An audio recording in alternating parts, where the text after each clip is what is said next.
मतलब बाहर कभी निकलती नहीं है, तो इसी डर से वो अपने सपने मार देती है। आपके साथ भी हुआ ऐसा? हाँ, मेरी पढ़ाई छूट गई थी। ऐसी ऐसी महिलाओं को देखा गया दीदी मैंने, जिनकी उम्र है 40 साल और वो घर से कभी निकली नहीं अकेले। बहुत कम लेडीज़ हैं जो निकलती हैं घर से बाहर आज भी। ये दीदी हैं, ये मॉडल नहीं हैं, इनके 3 बच्चे हैं जो कॉलेज में पढ़ रहे हैं। इनके लिए स्टेज पे चलना ही जंग जीतने के बराबर है। बिल्कुल भाई। चाहे वो यहाँ पे गिर जाएं, चाहे वहाँ से सही चल के आए, इनके लिए अपने आप में एक उपलब्धि है, क्योंकि ये कोई प्रोफेशनल मॉडल नहीं है। नहीं है।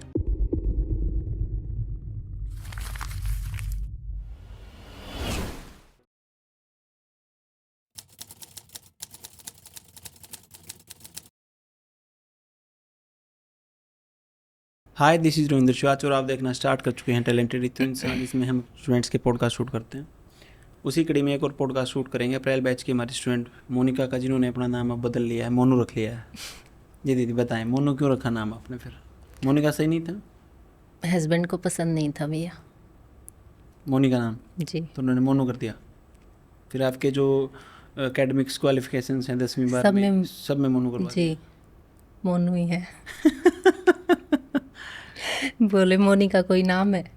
अच्छा, तो मोनू करवा दिया। जी। बढ़िया है। फौजी हैं आपके पति? जी। इसीलिए करवाया चेंज, ऐसा लगता है आपको? पता नहीं, वो बोले मेरे को पसंद नहीं है, इसीलिए मोनू नाम अच्छा है। ओके। तो जब आप यहाँ पे इंस्टीट्यूट में पहली बार आए थे जी भैया। सिलाई सीखने के लिए, फैशन डिज़ाइनिंग सीखने के लिए, पहले दिन का एक्सपीरियंस कैसा था आपका?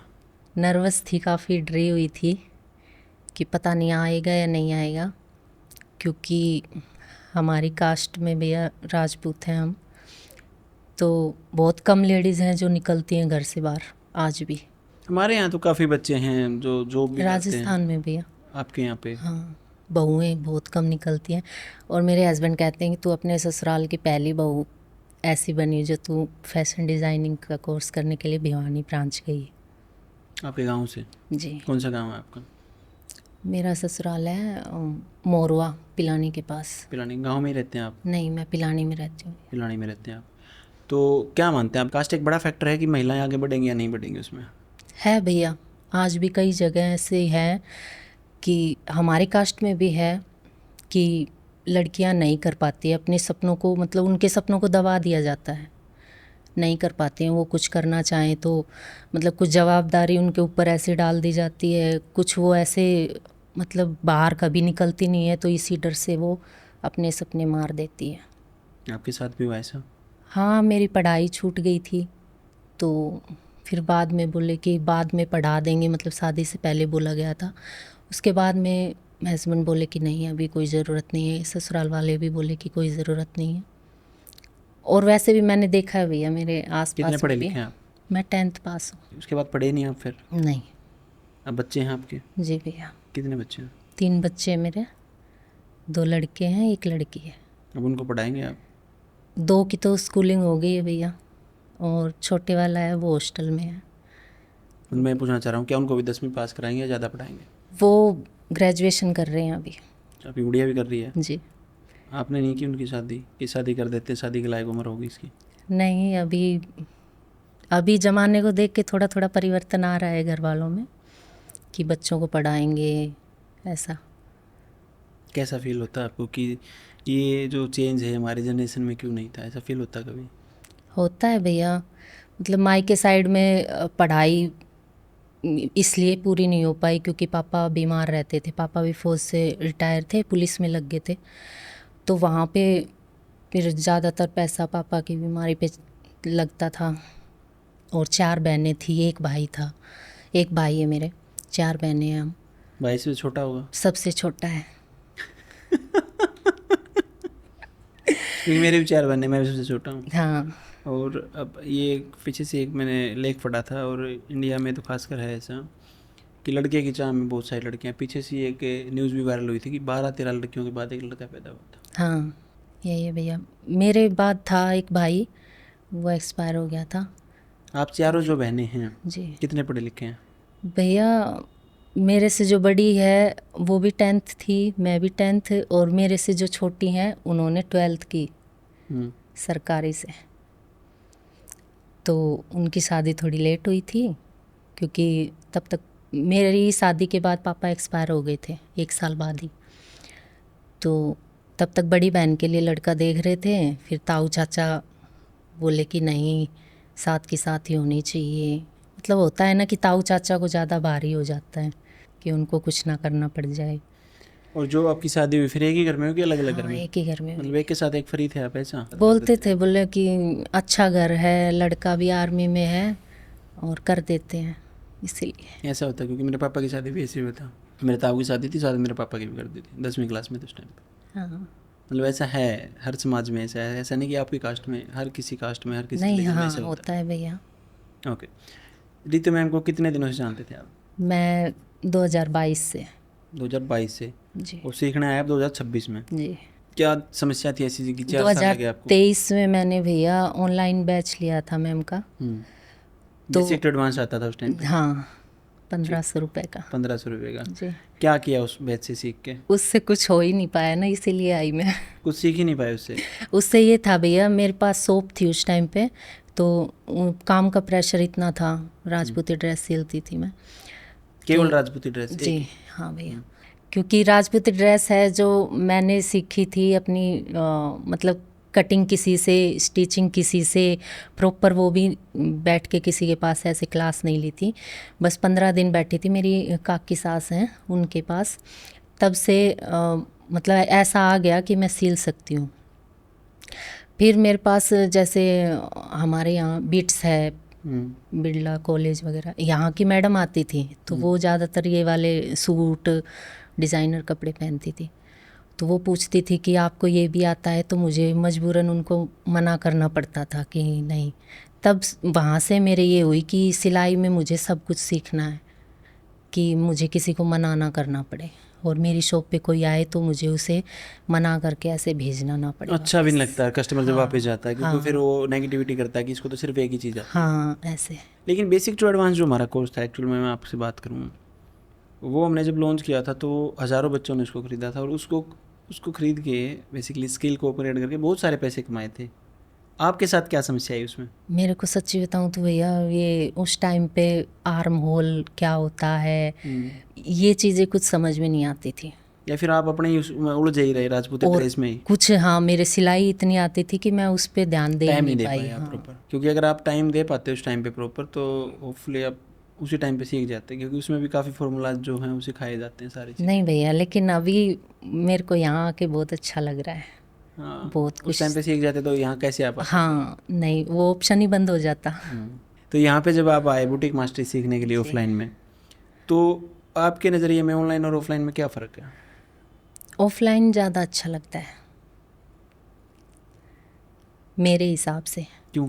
शायद काफ़ी लेडीज़ ऐसी होंगी जो नहीं समझ पा रही हैं, और सबका माइंड सेट एक जैसा नहीं हाँ। होता, क्योंकि जो आजकल के नए बच्चे हैं वो ऑनलाइन के ज़्यादा अडेप्टेड हैं, तो जल्दी सीख जैसे सकते हैं। बिगनर्स के लिए भैया हो सकता है कि मुश्किल हो थोड़ा, जिसको थोड़ी बहुत आती है ना, वो उसको तो समझ में आ जाएगा। ठीक है।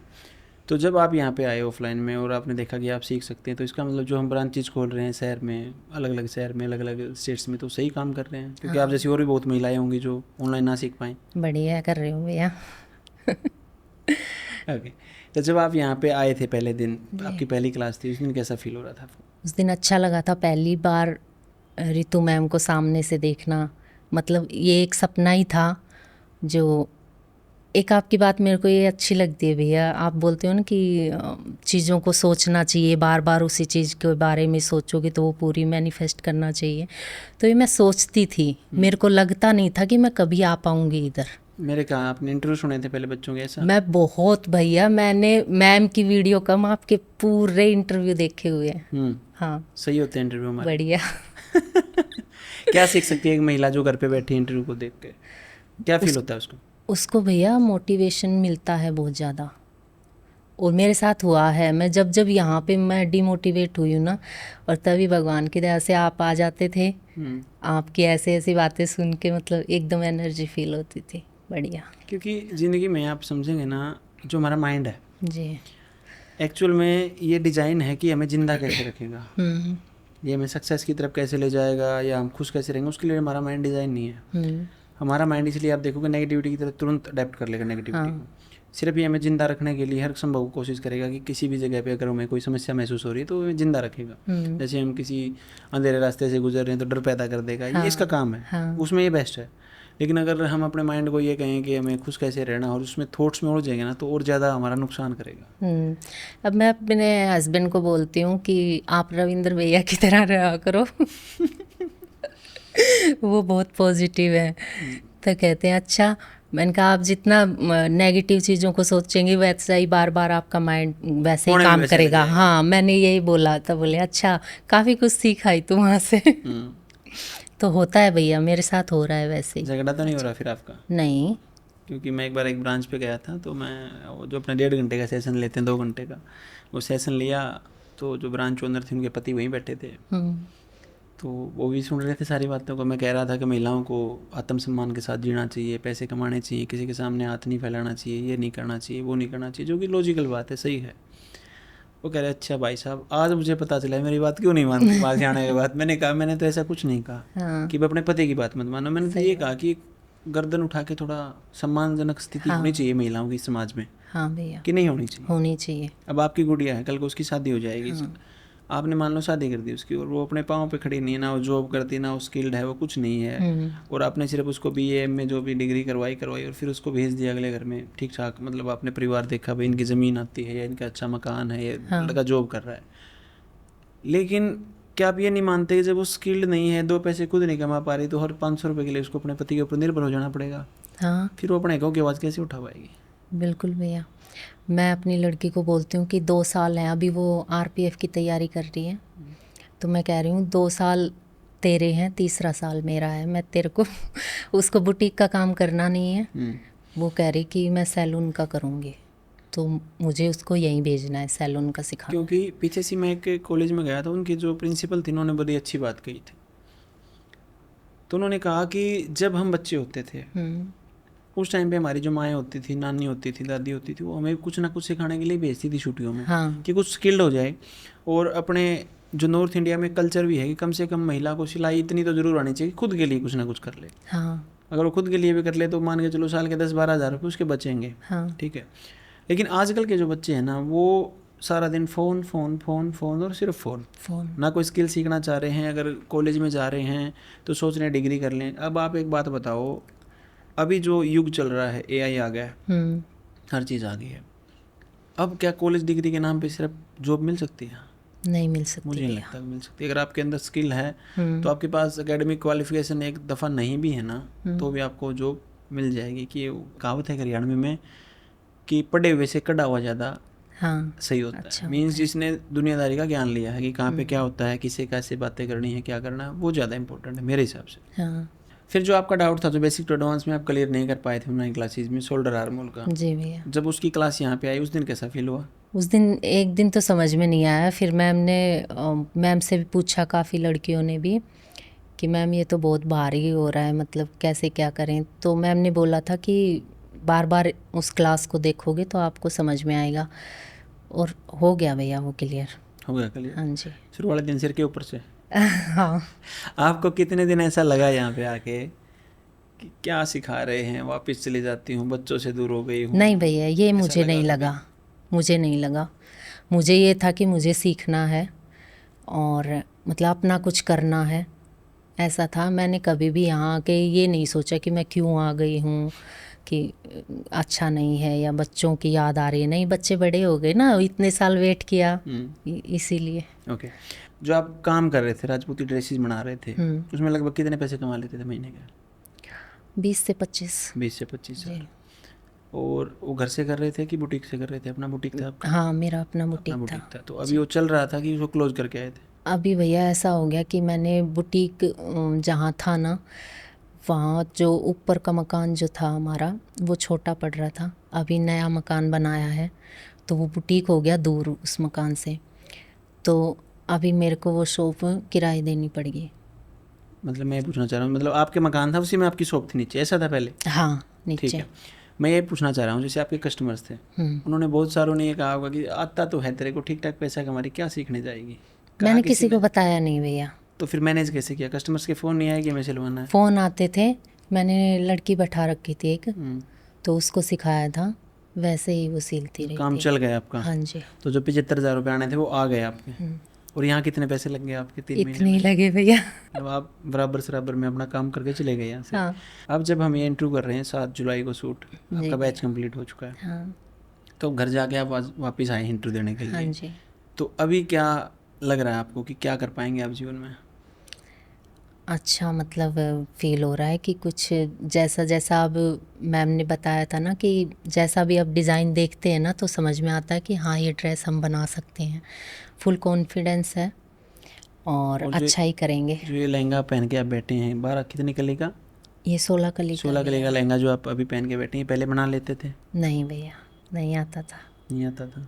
तो जो आपके पति हैं, जो फौजी साहब हैं, उन्होंने क्या कहा यहाँ से जाने के बाद जब आपके ड्रेसेस को देखा? वो तो खुश होते हैं कि हर दिन नई ड्रेस पहन रही है, नई नई डिज़ाइन डाल रही है, तो खुश होते हैं कि अच्छा हुआ, जो सोचा था वही। और 3 महीने उनके कैसे कटे फिर? उनका खाना किसने मैनेज किया? लड़की है ना मेरी।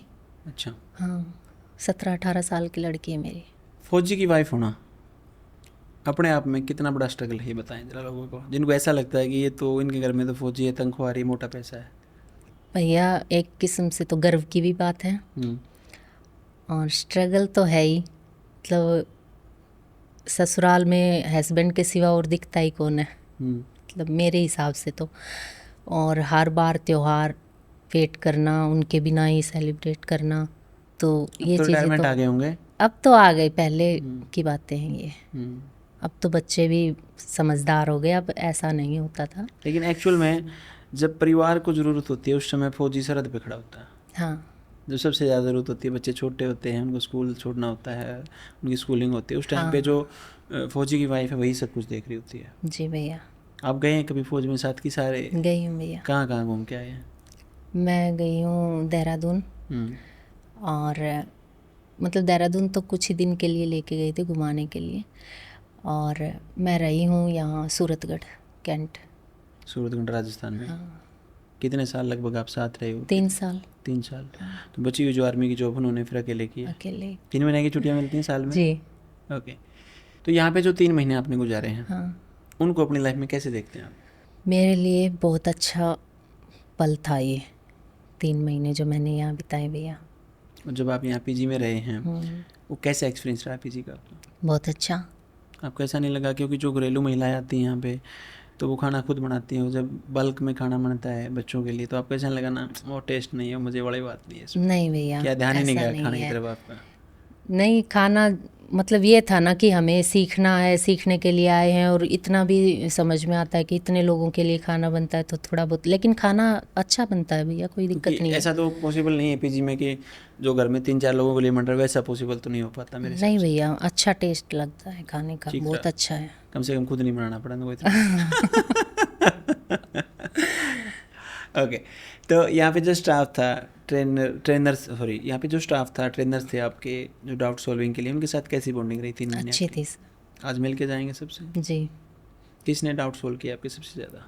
ज़्यादातर तो रेनू मैम बहुत फेवरेट है मेरी, और रितु मैम तो हैं ही, उसके बाद है नीलम मैम, बहुत अच्छा। क्या नीलम मैम ऐसा नहीं करती कि एक बच्चे को पकड़ के बैठा लेती हैं, आधा घंटा उसी पे लगा देती हैं? नहीं भैया, लेकिन वो अच्छे से क्लियर करती हैं ना, हम्म, बहुत अच्छा स्वभाव भी उनका है, और बहुत अच्छा। शांत। हाँ और एक्चुअल में उनका पैशन है काम करना, हाँ, पैसे के लिए काम नहीं करते। पता है आपको उनके पति बहुत अच्छी जॉब पे है, पता नहीं भैया।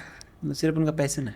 हाँ यहाँ पे हमारा जो टीचिंग स्टाफ है उनमें से ज़्यादातर ऐसे हैं कि जो पैसे के लिए जॉब अगर चाहें कि सोचें कि पैसे के लिए जॉब करनी, तो उनको ज़रूरत ही नहीं है। एक्चुअल में जो समाज की एक निर्धारित व्यवस्था है ना कि आपके पति इतनी अच्छी जॉब पे हैं या आपके पिता इतनी अच्छी जॉब पे हैं और आपको क्या ही ज़रूरत है काम करने की। लेकिन उनको पैसे नहीं, सबका उनको मज़ा आता है काम करने में। होता है भैया। रितु मैम के साथ कैसी बॉन्डिंग रही आपकी? बहुत 3 महीने अच्छी। कभी मिले आप पर्सनली? यस भैया, मिली। रितु मैम की कोई एक क्वालिटी जो आप चाहेंगे आपके अंदर भी होनी चाहिए, जो सबसे अच्छी लगती है आपको? उनका शांत नेचर, प्यार से सबको मतलब अच्छे से समझाना, मेरे को वही बहुत पसंद। मतलब इतने सारे बच्चों को हैंडल कर पाना और अच्छे से समझाना सबको, बहुत अच्छा लगता है। ओके। आप अच्छे स्टूडेंट रहे इंस्टीट्यूट के, तो आप चाहें कि कोई एक कमी जो आपको नज़र आती है उसको हम दूर करें? इंस्टीट्यूट में कि इसको अगर और सुधार कर दिया जाए तो आने वाले बच्चों के लिए और अच्छा हो जाए? कमी तो भैया मुझे तो कुछ नहीं लगी। कोई सुधार किया जाए? सुधार बस इतना चाहती हूँ कि जैसे हमारी जो अब के अप्रैल बैच वालों की फेयरवेल के टाइम पे, अप्रैल वालों की बात नहीं है वैसे बता रही मैं, कि रात रात भर ऐसे प्रैक्टिस करते थे। और थोड़ा सुधार ये करना चाहिए कि लाइटिंग की बहुत प्रॉब्लम थी अब की बार। क्योंकि गर्मियाँ थी। हाँ, हमने भी सोचा था काफ़ी लड़कियों ने, और फेयरवेल सर पे थी तो ड्रेस कैसे होंगी कंप्लीट। भैया बहुत प्रेशर था, बहुत प्रेशर हो जाता है उस बहुत प्रेशर, नींद पूरी नहीं होनी और ड्रेस भी बनानी और दोपहर को क्लास लेना, मतलब ऐसे हो रहा था। ये बात कर रही हैं दीदी जून की महीने की, और जून के महीने में क्या होता था यहाँ पे बेसिकली, या इंडिया के हर कोने में हाँ होता ही है कि भैया। ट्रांसफार्मर जल जाते हैं। हाँ। और फिर आप जनरेटर चलाते हैं तो जनरेटर भी एक समय के बाद हीट कर जाता है। हाँ। अगर आप उसके बाद उसको चलाएंगे तो जनरेटर भी चला जाएगा। हाँ हुआ है ऐसा तो इसलिए भैया। फिर कट लगते थे। हाँ होता था। तो फिर हम सारी लड़कियां ऐसे सोचते थे पता नहीं कैसी ड्रेस बनेंगी, कैसी ड्रेस लेकिन ड्रेसेस अप्रैल बैच ने जो आज तक बनाई है भिवानी हेड ऑफिस की, खासकर अच्छा लगा भैया। बहुत अच्छा। मैं आप समझो 27 के 27 बैच में अगर मैं कहूँ किसी ने ऐसी ड्रेसेस आज तक बनाई नहीं थी। बच्चों के दिमाग में आ रहा था कि ड्रेस ऐसी बनाएं जो बाद में काम आए, लेकिन एक्चुअल में जो फैशन शो होता है उसमें सिर्फ क्रिएटिविटी दिखानी होती है। हाँ। ड्रेस तो अपन इतनी बनाई है पहनने के लिए, और बना लेंगे, लेकिन वहाँ पे कुछ देखना चाहिए यूनिक। हाँ कुछ किया है इसने। हाँ आपने क्या बनाया था? मैंने ड्रेपिंग ड्रेस बनाई थी भैया। कैसा फील कर रहे थे जब आप रैंप वॉक कर रहे थे? बहुत अच्छा भैया। मैं बताऊं कि जब हम सारी लड़कियां परेशान थी रैंप वॉक के लिए, जब हम खड़े हुए थे कि पता नहीं भैया को पसंद आएंगी या मैम को पसंद आएंगी या नहीं, मतलब यही डाउट चल रहा था कि नींद भी पूरी नहीं हुई है, थकान भी है और कैसी लगेंगी। उसी बीच मतलब पूरी मतलब बीच में एक दो लड़कियां ही गई होंगी, उसी बीच आप आए और आपका मतलब एक्सप्रेशन देखा ना, और आप इतने खुश थे, तभी सारी लड़कियां बोली कि बस भैया खुश है तो शायद मैम भी खुश होंगी। हमारी मैम ने थकान भी तारीफ की सारे बैच की फिर सबके सामने, क्योंकि एक्चुअल में अब की बार जो ड्रेसेस थी वो अलग लेवल की थी। और सबसे बड़ी बात, जो ड्रेसेस आपने वायरल देखी होंगी वो भिवानी ब्रांच की तो देख ही नहीं पाए होंगे, क्योंकि एक्चुअल में बच्चों ने रैंप वॉक किया रात को 8 बजे। और काफ़ी बच्चों के मेरे पास मैसेज आ रहे, भैया या तो रैंप वॉक करवा दो, नहीं हमें नींद आ रही है, 3 रात हो गए बिना सोए। और काफ़ी कमेंट आप देखेंगे लोगों के, कुछ बच्चे जैसे स्टेज पे गिरे भी हैं चलते हुए, तो कईयों ने कमेंट कर रखे ऐसी ड्रेसेस डालना क्या ज़रूरी है, ऐसा क्या, ऐसा वैसा वैसा। आप समझें ध्यान से थोड़ा मेरी बातों को। जो हमारे फैशन शो में लड़कियां चलती हैं, पहली बात वो मॉडल नहीं होती, हमारे स्टूडेंट होते हैं जी। 3 महीने में सीख के ऐसी ड्रेसेस बनाने की हिम्मत करना ही बहुत बड़ी बात है। हाँ भैया। नहीं तो आप जो फैशन शो देखेंगे भाई, मिलान है या मान के चलो लैक्मे फैशन वीक में देखेंगे आप, वो एक एक डिज़ाइनर 10-10 लोगों के साथ मिलके एक एक महीने में वो ड्रेसेस रेडी होती हैं, और उसके बाद वो ड्रेसेस रेडी होने के बाद भी प्रोफेशनल मॉडल्स हायर की जाती हैं जिनका काम ही ये है। हाँ। और उनसे भी कई बार हील्स गड़बड़ हो जाए, कुछ भी हो सकता है। हाँ। लेकिन मैंने देखा काफ़ी लगभग हर ड्रेस के नीचे कुछ ना कुछ कमेंट कर देंगे कि ऐसी ड्रेसेस कौन पहनता है। उनको यही नहीं पता कि ये क्रिएटिविटी दिखाने के लिए होता है, उन्होंने ज़िंदगी में कभी कुछ देखा नहीं होता या कुछ भी। तो जज हमें तब करना चाहिए बेसिकली जब हम रियलिटी को जानते हो। एक लड़की जो कि ऐसे प्रीवियस ईयर जैसे ये दीदी हैं, ये मॉडल नहीं हैं, इनके 3 बच्चे हैं जो कॉलेज में पढ़ रहे हैं, इनके लिए स्टेज पे चलना ही जंग जीतने के बराबर है। बिल्कुल भाई। चाहे वो यहाँ पे गिर जाएं, चाहे वहाँ से सही चल के आए, इनके लिए अपने आप में एक उपलब्धि है, क्योंकि ये कोई प्रोफेशनल मॉडल नहीं है। सही कह रहा हूँ? सही कह पढ़े होंगे आपने भी कमेंट, जैसे एक रील वायरल हुई थी उसमें वो भैया। हाँ मैं बचाने के लिए भागा था 20 मिलियन प्लस हो रखी है। हाँ वो भी, और एक ये रील भी है भैया, आर्मी की ड्रेस पहनी। हाँ आर्मी की ड्रेस में, आर्मी की ड्रेस की मैं बात करूँगा, वो दीदी आज इंटरव्यू शूट कराने आएंगे आपके बाद, और कुछ लोगों ने उसके ऊपर रील डाली। ठीक है, बहुत अच्छी बात है, रील डालनी चाहिए, लेकिन एक बात को कहने का लहजा होता है। सपोज कीजिए उस लड़की ने जो ड्रेस बनाई उसमें उसका मकसद ये था कि वो ये दिखा सके कि एक महिला घर का काम भी करती है, वो फौज की जॉब भी करती है, और वो कोई भी काम कर सकती है। और उसने आउट ऑफ रिस्पेक्ट दिखाने के लिए कि मेरे पति फौज में हैं, वो दिखाया उन्होंने। ना कि उसने बेइज्जती की उस ड्रेस की, उन्होंने उसकी इज्जत बढ़ाई। समझ पा रहे हैं? लेकिन अगर आप मोरालिटी की बात करें तो क्या उसमें गलत था? आप भी फौजी की वाइफ, मैंने भी फौज में नौकरी की है, क्या मुझे तो बहुत अच्छा लगा कि वो ये दिखा रही है कि भाई एक उसके पीछे ये भी रीज़न है कि एक औरत और एक आदमी मतलब साथ साथ चल रहे हैं, काम कर, सारे घर की जवाबदारी भी उठा रखी है, और वो ड्रेस को भी प्रेजेंट कर रही है, मतलब बहुत अच्छे से उसने दिखाया है अच्छे वो से चीज़ें। और हाँ स्टिचिंग जी, कितनी प्यारी कर रखी हाँ थी जी, उसने, और मतलब बहुत कितना अच्छे से अच्छा दिखाया। कॉन्सेप्ट था। मेरे को तो बहुत पसंद आई अब वो। फिर वो लड़की की मैंने रील देखी ना, तो शुरुआत में मेरे को भी लगा कि हो सकता है ठीक कह रहे हो, लेकिन उसकी जो एक्चुअल रील जो शुरुआत में डली थी जिसपे 20 मिलियन प्लस व्यूज़ हैं, उस पे 1 मिलियन प्लस लाइक्स हैं। हाँ, मीन्स होंगे 10 लाख भैया। लोगों ने लाइक किया उसको। और अगर 10 लाख लोग किसी चीज़ को लाइक कर रहे हैं और 20 लोग गलत कमेंट भी कर रहे हैं, तो क्या ही मायने रखता है? नहीं, मेरे हिसाब ध्यान ही से नहीं नहीं देना रखता। फिर। ध्यान नहीं देना चाहिए। एक्चुअल में समझो कि जीवन है ना, हाँ ये दीदी एक्चुअल में ऐसा कि अगर अपन लोगों को खुश करने के लिए चलेंगे ना, हाँ, भगवान राम से भी सभी खुश नहीं थे यहाँ पे। नहीं थे जब भैया। भगवान राम जिंदा थे तो सभी खुश नहीं थे। अब आप सोचें कि मैं उसको भी खुश करूँ, उसको भी खुश करूँ, उसको भी खुश, नहीं करना हमें किसी को खुश। हमें अपना काम करना है। हाँ जी, हमें पता है हम सही कर रहे हैं गलत कर रहे हैं। जी। ज़्यादातर लोग जो परेशान होते हैं अपने जीवन में, आप देखना, उनका एक मेन मकसद ये होता है कि सभी रिश्तेदार, सभी पड़ोसी और कोई मेरे बारे में कुछ ना बोले, सब अच्छा बोले। ऐसा पॉसिबल ही नहीं है। नहीं जैसे है। पीछे से मैंने एक लड़की का इंटरव्यू शूट किया था लगभग 1-1.5 साल पहले। वो लड़की ऐसे देख रही थी ऐसे। मैं बोला तू नज़रें क्यों नहीं मिला रही? नज़रें मिला के बात कर बुढ़िया, इंटरव्यू शूट करें। कह रही मैं लड़कों से नज़रें नहीं मिलाती। मैं बोला ऐसा क्यों? मैंने इतने सालों तक अपनी इज्जत बचा के रखी है, मैं नहीं चाहती कोई मेरे बारे में कुछ बोले। अच्छा। मैं बोला बात तो तेरी ठीक है, हाँ, लेकिन जिसको तेरे बारे में गुड़िया बोलना है ना, वो तो बोलेगा ही। हाँ भैया। चाहे तू नज़रें मिला चाहे ना मिला। मैं तेरे पति तेरे को कुछ नहीं कहते। कह रहे मेरे पति कहते हैं कि नज़रें मिला के सिर उठा के बात किया कर। हाँ, किसी के घर में ऐसे सुना हमने कि औरत पैदा होगी?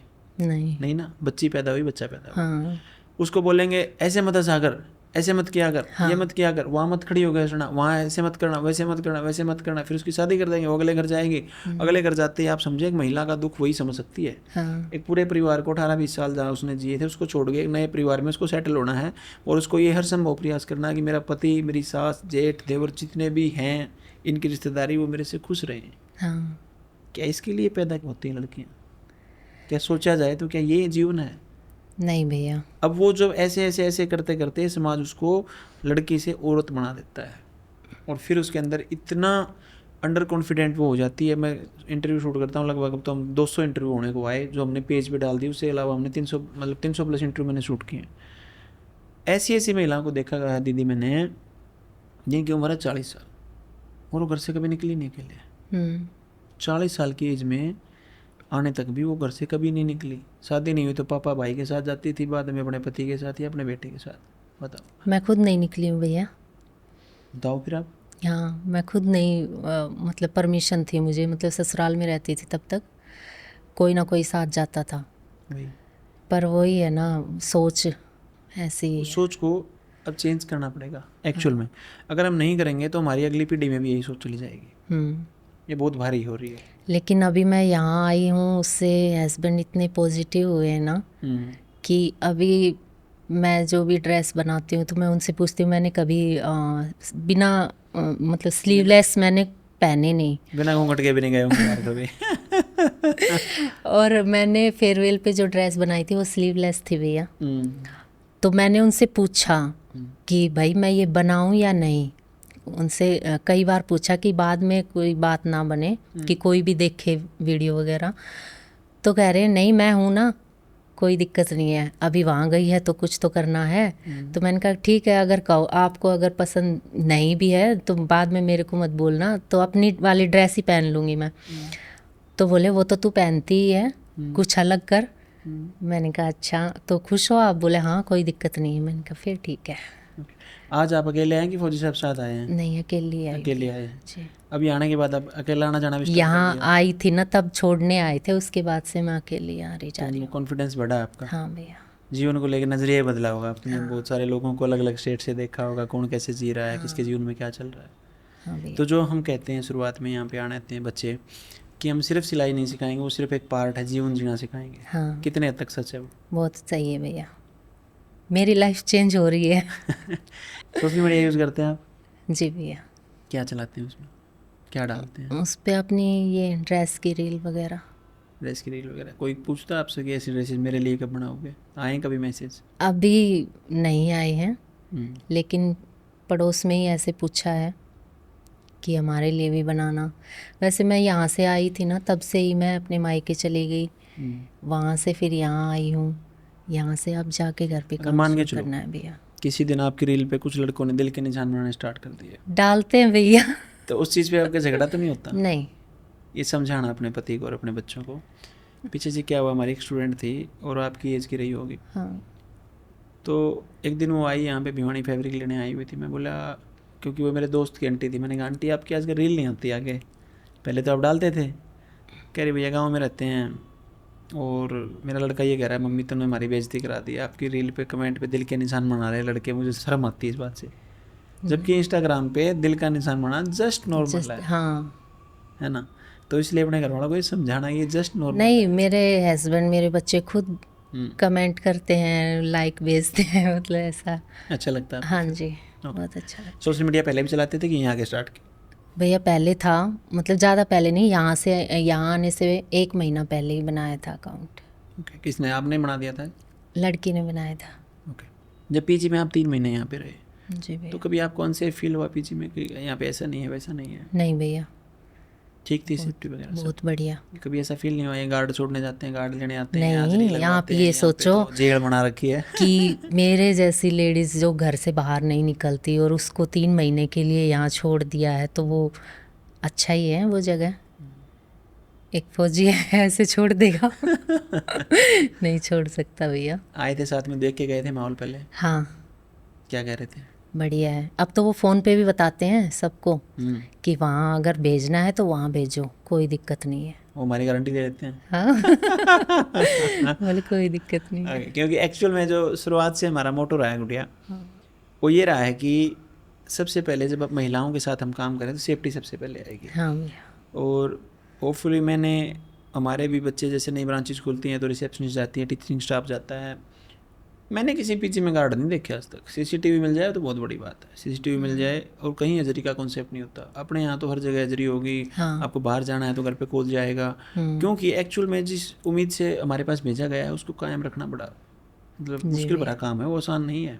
पर अच्छा भी है भैया। कुछ और आप बताना चाहें दीदी, फिर इस पॉडकास्ट को हम समाप्ति की ओर लेके जाएंगे। मैं बताना चाहूँगी अपने हस्बैंड के बारे में भैया। बहुत सपोर्ट किया उन्होंने मुझे यहाँ तक पहुँचाने में। अब तो मतलब ऐसा है कि मैं यहाँ आई ना, तो मैं यहाँ आई थी तब किसी को पता के नहीं आई थी मैं। ससुराल वालों को भी नहीं पता था, मायके वालों को भी पता नहीं था। तो पता नहीं, मैं वीडियो वगैरह डालती हूँ मैडम की और अपनी मतलब जो भी काम करती थी उसकी, तो कैसे क्या मेरी सास को पता लग गया। तो वो घर पे गए तब मेरी सास बोली कि अब कितने दिन और रहेगी वो। तब ये बोले कि कौन? बोले वही जा रखी है बहू। तब ये बोले कि 1 महीना और है अभी। तब बता रहे थे कि मैंने पूछा कि क्यों, कोई बात है? बोले नहीं नहीं अच्छी बात है। बोले हाँ तो अच्छी बात है, तभी भेजा है मैंने। क्योंकि ये चीज़ मैंने भी बहुत देखी, समाज में अगर किसी महिला को आगे जाना है ना, तो किसी ना किसी मेल का उसके साथ खड़ा होना बहुत ज़रूरी है, चाहे पति हो, चाहे भाई हो, चाहे पिता हो, बेटा हो, कोई भी हो। जी भैया। क्योंकि जब मेल साथ नहीं खड़ा होता परिवार का, तो ये समाज लांछन बहुत जल्दी लगाने लगता है, क्योंकि इसकी आदत है। ये हर कदम पे टोकने रोकने का प्रयास करेंगे आपको। आप समझे, जब आप जीवन में आपने तो बहुत कुछ देखा होगा, आपकी गुड़िया को भी जब आप आगे बढ़ाएं तो फिर लोगों की ना सुने ज़्यादा, गुड़िया के मन की सुने कि वो क्या करना चाह रही है, फिर उसको आगे बढ़ाएं। जी भैया। ओके, तो जितना आपके जीवन का अनुभव है उसके हिसाब से मैं चाहूँगा आप महिलाओं के नाम कोई संदेश दें। महिलाओं को यही कहूँगी भैया कि घर में वो जैसे काम आपने ही कहा था ना, एक कहानी सुनाई थी। कौन सी कहानी? कहानी तो मैंने बहुत सुनाई है। नहीं, एक ही परिवार में 2 बहुएं हैं, एक 1 लाख रुपए कमाती है, एक घर का सारा काम करती है। किसकी इज्जत ज़्यादा होनी चाहिए? हाँ वही है भैया, ये है हकीकत बात, ये होना भी चाहिए। हाँ, तो वो अंदर ही अंदर ना वो चीज़ें उसको ऐसे लगती है कि तू कुछ नहीं कर सकती, तू कुछ नहीं है, तू किसी लायक नहीं है, मतलब वो समझने लगती है अपने आप को ऐसे, यूजलेस फील करने। हाँ, इसीलिए मैं बोल रही हूँ। हमारे यहाँ स्टूडेंट आए थे गुड़गांव साइड से, मानेसर से, और उनकी ज़मीन थी बहुत बढ़िया, और उनकी ज़मीन में फ्लैट भी बने हुए थे, तो मतलब उसकी प्रॉपर्टी थी लगभग 200 करोड़ से ऊपर थी। तो मैंने उस दीदी को कहा आप क्या करने आ गए यहाँ पे, इतना पैसा तो है आप लोगों के पास? कह रही भैया सारे उम्र तो मेरे पति की ये चली गई नहीं कहते कहते कि तूने किया ही क्या है घर के काम के अलावा। हाँ। और अब मेरा बेटा मेरा +2 कर गया, कान के ऊपर हुआ है, वो भी कहने लगा मम्मी आपने किया ही क्या है इस काम के अलावा। तो बोला भैया आप चाहे मैं 100 रुपये कमाऊँ लेकिन मैं ये दिखाऊंगी मैंने क्या किया है। सही क्योंकि जो खुद का वजूद है ना, हाँ वो कुछ महिलाएं करना भी नहीं चाह रही काम। आप समझो महिलाओं की मानसिकता काफ़ियों की ऐसी भी है कि ठीक है घर में अच्छा काम चला छोड़ देती हूँ काम को। और ये आप देखेंगे फीमेल वर्कफोर्स को जब आप पढ़ेंगे ना तो उसमें एक ये पॉइंट है कि शादियों के बाद देखेंगे आप, शादी के बाद महिला काम छोड़ देती है, चाहे समाज छुटवाए, कुछ खुद भी छोड़ देती होंगी। लेकिन आप इस बात को समझे मेरी प्यारी बहनों, जब तक आप पैसा खुद नहीं कमा रहे हैं ना, चाहे वो पैसा आपके पास महीने में आपको मिल कितना ही रहा है, लेकिन वो आपकी खुद की कमाई का नहीं था, उस पर आपका हक नहीं है प्रॉपर, और किसी दिन आपसे वो छीन लिया जाएगा। और जो छीनेगा या कुछ आपको टोंटिंग कसी जाएगी ना, तो फिर आपको बड़ा अजीब सा महसूस होगा। इसलिए कम से कम जो आप खर्चे करते हैं जो भी आपके हैं उसके हिसाब से आपको खुद कमाना चाहिए, मेरा ऐसा मानना है। कमाना चाहिए भैया, मतलब ये है कि आप अगर कुछ अपने लिए करोगे, अपने लिए जीना चाहिए। अगर कुछ अपने लिए करोगे तो मतलब वही है ना, जो शादी से पहले एक लड़की होती है उनका वो शौक मौज वो चुलबुलापन वो वापस आने लगेगा, खुद पैसे खुद कमाएंगी तो। बिल्कुल। और अगर मतलब 100-50 रुपए के लिए भी हाथ फैलाएं तो वो सही नहीं है, सही भी नहीं है, करना भी नहीं चाहिए। और फिर जब हर 100-50 रुपए और 150 के लिए भी उसको ऐसे सुनाया जाता है कि पता नहीं क्या करेगी, मतलब ऐसे कि उसका भी हिसाब देना पड़ता है उसको, तो ये गलत है। इसीलिए महिलाओं को खुद कमाना चाहिए। गलत नहीं है, ये है सही। महिलाएं को समझना चाहिए कि हमें खुद कमाना चाहिए। मतलब गलत वो कर रहे हैं ना उनके साथ, वो गलत है। काफ़ी समस्याएं हैं और होपफुली हम इसको सोशियो इकोनॉमिक मूवमेंट की तरह मान रहे हैं कि एक समाज में सुधार होना चाहिए और महिलाओं को इकोनॉमिक स्थिति उनकी बढ़नी चाहिए, और उसको हम करेंगे स्किल डेवलपमेंट के आधार पे। हमारा मकसद कभी से शुरुआत से जब आप देखेंगे और कभी भी आप हमारी भिवानी ब्रांच में विजिट करेंगे तो मैं आपको ऑन पेपर लिख के देता हूँ, आप मेरे को, मैं आपको अकाउंट्स के बिल दे दूँगा और आप मुझे ये समझा देना कि इस जो आप काम कर रहे हो इससे पैसा कैसे कमाया जा सकता है। पॉसिबल नहीं है ऑफलाइन बिजनेस में। अब मेन चीज़ क्या है कि हमारा जो मकसद था वो यही था कि जो हम ऑनलाइन सिखाते थे अब भी सिखाते हैं, और होपफुली इंडिया में जितने भी अदर्स क्रिएटर आप देखते होंगे उनमें मान के चलो अगर कोई 100 रुपये कमा रहा है तो 70-80 तक तो हम ही कमा रहे हैं। उसके बावजूद हमने ऑफलाइन सेंटर इसलिए डाले कि हम महिलाओं के जीवन की तह तक पहुँचे और उनको समझा पाएँ कि मेरी प्यारी बहन ऐसा नहीं, ऐसा करना ही पड़ेगा। क्योंकि ऑनलाइन में वो सब पॉसिबल नहीं है जी। ऑनलाइन अभी सीख रहे होते ना दीदी, तो ये बिना स्लीव का डाल नहीं पाते, घर पे नहीं डाल पाते भैया। तो आप सीख जाते लेकिन डाल नहीं पाते। मतलब जो अभी वो कहते हैं ना, जो होता है अच्छे के लिए होता है, मैं उस चीज़ को बहुत मानती हूँ भैया। और अब तो मतलब आपने जो जो बातें बताई हैं, मैम ने जो जो बातें बताई, वो चीज़ें मैं सारी करती हूँ और भगवान की दया से अब सही हो रहा है काम, सही हो जाएगा। और होपफुली आशा और उम्मीद दोनों करेंगे कि हमारी प्यारी बहन मोनू कंवर अपने जीवन में उन तमाम बुलंदियों को पाएँ जिनके वो हकदार हैं, और उम्मीद करेंगे कि इनका जो बुटीक है पहले से बहुत बेटर चलेगा। अगर ये पहले 15, 20, 25 कमा रहे थे तो 50,000, 70,000, लाख रुपए तक कमाएं, क्योंकि स्किल्स अपडेट की हैं। जी भैया। आप समझें, कुछ लोग ऐसे होते हैं जिन्होंने एक बार जो जीवन में सीख लिया, ये भी आराम से रह सकती थी, कहती मैं 20-25 कमा रही हूँ, क्या ज़रूरत है मेरे को आराम से एक राजपूती ड्रेस बना रही हूँ, ठीक है, क्यों मेरे को नया सीखना, क्या मेरे को ज़िंदगी में ज़रूरत है। नहीं, जब भी आप किसी फील्ड में हैं तो आप जीवन पर्यंत, जब तक आपकी डेथ नहीं हो जाती, जब तक आप जिंदा हैं, तब तक आपको सीखते ही रहना चाहिए, सीखते ही रहना चाहिए और ख़ुद को अपडेट करते रहना चाहिए। क्योंकि कोई भी चीज़ परफेक्ट नहीं होती। अगर कोई चीज़ परफेक्ट होती, सपोज कीजिए अगर एक आईफोन आज लॉन्च हुआ है तो अगले साल नया होगा। अगर वो परफेक्ट था तो नया क्यों लॉन्च हो रहा है, क्यों नए सॉफ्टवेयर अपडेट आ रहे हैं। तो आप समझें, कंपनियों से समझे ज़्यादा नहीं तो कि इंसान को भी लगातार अपडेट खुद को करते रहना चाहिए। क्योंकि हमारे जो दिमाग की क्षमता है कि जितना हम इसका यूज़ करेंगे उतना ज़्यादा ये बढ़ेगा और उतने ज़्यादा इसकी कैपेसिटी बढ़ती चली जाएगी। इसलिए दिमाग का यूज़ करें और आगे बढ़ें। इन्हीं बातों के साथ इस पॉडकास्ट को हम समाप्ति की ओर लेके जाएंगे। मिलते हैं आपसे नेक्स्ट पॉडकास्ट में, तब तक के लिए देखते रहिए टैलेंटेड रितु इंसान। धन्यवाद।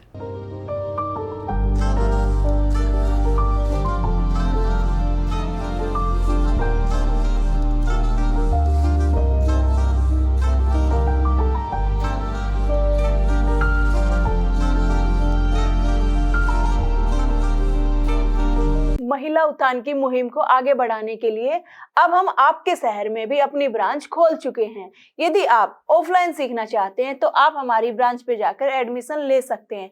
इन सभी शहरों में हमारी ब्रांच खुल चुकी है। अगर आप भी मुझसे स्टिचिंग सीखना चाहते हैं तो नीचे दिए गए बटन पर क्लिक करें, आपका ये पेज ओपन हो जाएगा। उसके बाद रजिस्ट्रेशन नाउ पर क्लिक करें, उसके बाद अपना नाम फिल करें, उसके बाद अपना नंबर इसमें फिल करें।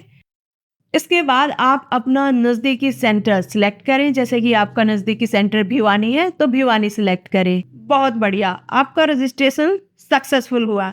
जल्द ही हमारी टीम आपसे कांटेक्ट करेगी। धन्यवाद। इंसान नाम है उसका,